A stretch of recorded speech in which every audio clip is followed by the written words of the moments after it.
معلوم ہے کہ ماہ ربیع الاول کا آغاز ہو چکا ہے، دوسری تاریخ ختم ہوئی اور آج ہم تیسری شب میں اس وقت یہاں بیٹھے ہیں۔ یہ ماہ مبارک حضور صلی اللہ علیہ وسلم کی سیرت مطہرہ سے ایک بڑا گہرا تعلق رکھتا ہے۔ حضور کی ولادت باسعادت بھی اسی ماہ مبارک میں ہوئی، اگرچہ تاریخ کے بارے میں اختلاف ہے۔ حضور کا انتقال بھی اس ماہ مبارک میں ہوا، اور وہ متفق علیہ تاریخ ہے 12 ربیع الاول اصل میں حضور کا یوم وفات ہے، اور اکثر محققین کی رائے یہ ہے کہ آپ کا یوم ولادت جو ہے وہ 9 ربیع الاول ہے۔ یہی وجہ ہے کہ مجھے یاد ہے کہ ہمارے بچپن میں اس دن کو جو لوگ کچھ تھوڑا بہت مناتے بھی تھے تو 12 وفات کے نام سے در حقیقت یہ نام یاد کیا جاتا تھا۔ حضور صلی اللہ علیہ وسلم کی وفات کا دن ہے، کچھ کھانا پکا کر کچھ غریبوں کو مساکین کو کھلانا، یہ در حقیقت چیز تھی کہ جو اب ہوتے ہوتے اس نے بہت ہی ایک دوسری صورت اختیار کر لی ہے۔ اب یہ ایک جشن بن گیا ہے اور ایک عید کا سا سما، بلکہ واقعہ یہ ہے کہ جو اصل 2 عیدیں ہیں وہ کہیں پیچھے چلی گئی ہیں، اور یہ جو 2 عیدیں ہم نے ایجاد کی ہیں، ایک عید میلاد النبی اور ایک عید استقلال، اگر ہم جائزہ لیں تو شاید یہ 2 جو ہے یہ زیادہ فور گراؤنڈ میں آ چکی ہیں۔ لیکن یہ کہ جہاں تک آپ کی ولادت اور آپ کے وفات کا اس ماہ مبارک میں ہونا ہے وہ ثابت ہے۔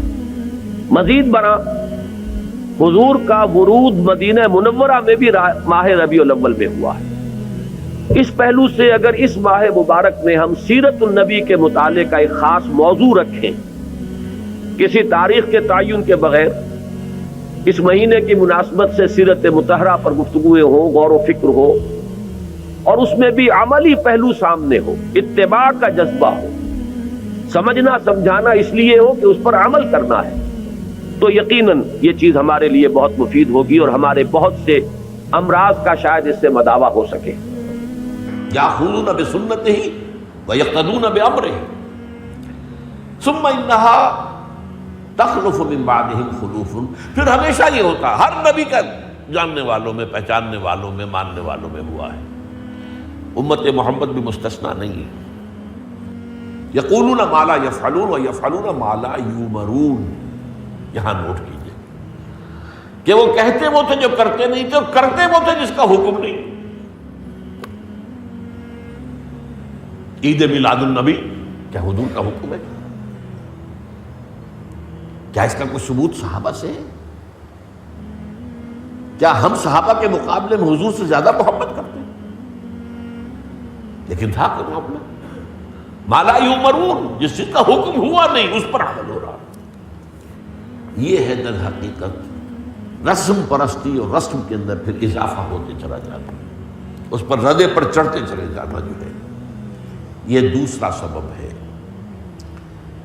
اور اس کا ایک نتیجہ جو نکلتا ہے وہ اسی پر بات ختم کروں گا، اگرچہ ایک اور حدیث جو ہے اس موضوع پر بہت اہم ہے۔ نتیجہ کیا نکلتا ہے؟